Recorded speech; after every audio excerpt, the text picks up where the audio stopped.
Los Angeles, California.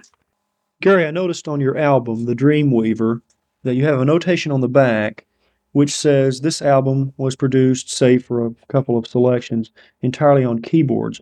Are you trying to make some sort of philosophical statement by bringing that issue up? No, not a philosophical one, only in that just to let people realize that the texture of the sound that I'm producing was made entirely by keyboard instruments. And merely that, on my new album, there was one guitar track on the last album, the new one there's none. It's all keyboard instruments. Just to turn people onto the new kind of the texture of sound that you get from keyboard instruments, as opposed it's like different surfaces, as opposed with guitars and stringed instruments.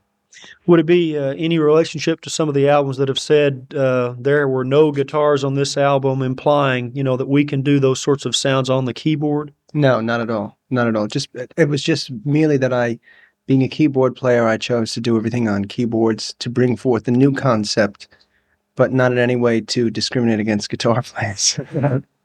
Well, you go back to Spooky Tooth, which was one of the, I guess, very early keyboard concept bands in a way. I guess then you've been working towards this kind of a concept for a long time. Yeah, when I did this Dreamweaver album, I wanted to do something different because I had not only having been a keyboard player with Spooky Tooth, but also a producer. And having produced many albums, I wanted to do something that was different this time and not just the same format with guitar, bass, drums, and keyboards. I wanted to do something that would be totally different.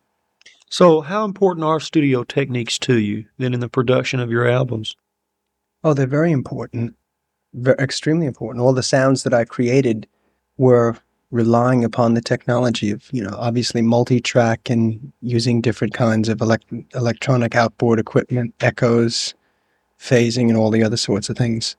Is it a time for technology in music? Is a successful musician of the future going to have to get involved with technology? I think it's a facet of music. I think there will always be room in music for, the person that writes a fantastic song and can portray the message on a guitar, or acoustic guitar, just a piano. But I just feel that as music now, to me, is dimensional. That is, there's no specific direction in music. I think that it's an interesting direction because one is taking advantage of the technological things that are around to texture the sound with and to turn people on to things that perhaps have never been done before. I always like to think of myself as being in a way kind of like a pioneer in that area, just to show people some new kind of sounds and things like that, things they've never heard before. Because I think that's one of the exciting things about music. I mean, you can always write good songs and have the same sort of format, but if you can do it in a context which has never been heard before, then I think you are that much more interesting as an artist. Mm-hmm. It seems that the sort of resurgence of the keyboard player as a superstar, if you will, has been contemporary with the development of the synthesizer. Do you think the synthesizer has played a major role in this sort of refocusing of the public's attention to where superstars now are? There's keyboard superstars. Well, I think first of all, the synthesizer is like, because of the nature of its sound, it can be played as a solo instrument. I think in the past, the keyboard player was limited to an acoustic piano, an organ, perhaps an electric piano, whereby the actual sound quality of the instrument wasn't as aggressive as a guitar. So therefore, the keyboardist was always in the background. But now with the advent of different kinds of synthesizers that actually have the dynamics and can be portrayed as solo instruments and are aggressive, I think now the keyboardist is now beginning to emerge because the technique of playing a keyboard is entirely different than a guitar. So you're talking about different kinds of solos. You're not talking about the same kind of qualities as a guitar. Then the single note capacity of, say, the Minimoog doesn't make you feel too constrained. No, because I tend to like play my Minimoog as if I were a sax player, in a way, one note at a time, and I don't believe I mean, my own style of playing is more out of feeling than technique. So I don't really play like, so many notes per second or anything like that. I like the spaces in between the notes, and I play with time and stuff like that. So the Minimoog's been fine to me because I can get a thick enough aggressive sound on it and not really need the polyphonic aspect, which I'll probably be getting into next year. As far as playing the Mini, you have done some special modifications that allow you to become more mobile. I wonder if you describe somewhat of what you've done.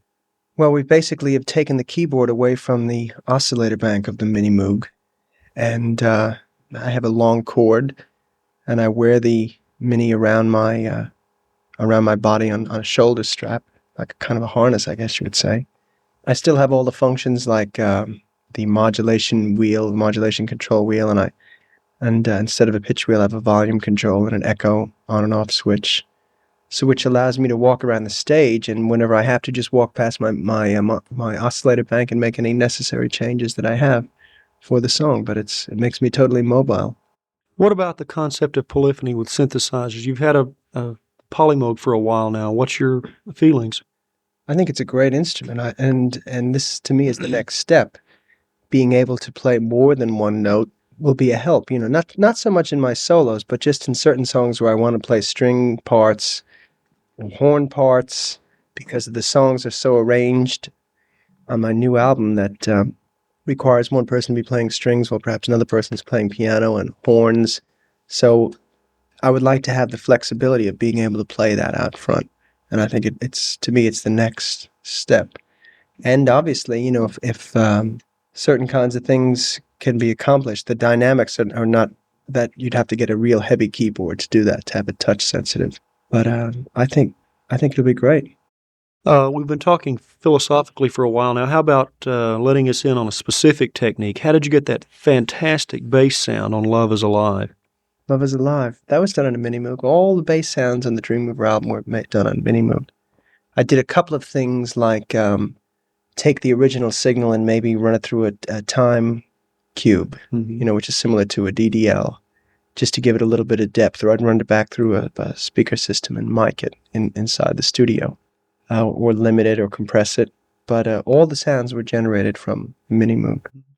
I thought it was particularly interesting that, unlike some performers, when you had talked about different categories of sound, in other words, you would say Minimoog bass, brass, reeds, that kind of thing, it really showed that you were thinking like a horn player. Have you had an experience as a horn player or played a solo instrument of some acoustic? No, Acoustic I never played any horns, but I wanted to make again the public aware that the sounds that perhaps to them sounded like a saxophone or a reed instrument or a flute were all made by the Moog, and that's why I said Moog horn, Moog brass, whatever. Are you ever frankly imitative? Strictly with the idea of imitating? I'll always try to say, when I'm in the studio, I want to get maybe a sound like a French horn, but it never sounds the same. So you're perhaps starting from there in your concept and then, making it into something else. Yeah, it seems to me very natural to start from what we've heard all of our lives Sure. instead of always going to the unknown. Sure, exactly. Do you think that you're using the Mini in a mobile sort of way on the stage is going to become a thing that a lot of people will copy, or do you think that it will essentially remain Gary Wright's idea and be that kind of a thing? Oh, I think there'll definitely be people that will be doing it. And I think whereas in the past, a lot of the big bands were formed around a guitar player, the Zeppelin and the Stones and the Who. And I think now that you'll probably find that you'll have some bands now being formed around a keyboard player rather than, who will actually be the front man, the singer who's out right in the front of the stage playing this instrument. And I think it'll definitely create some sort of movement in that direction. So you feel that it's really necessary. It's not just a gimmick. It's just a very natural part of the visual element of the concert.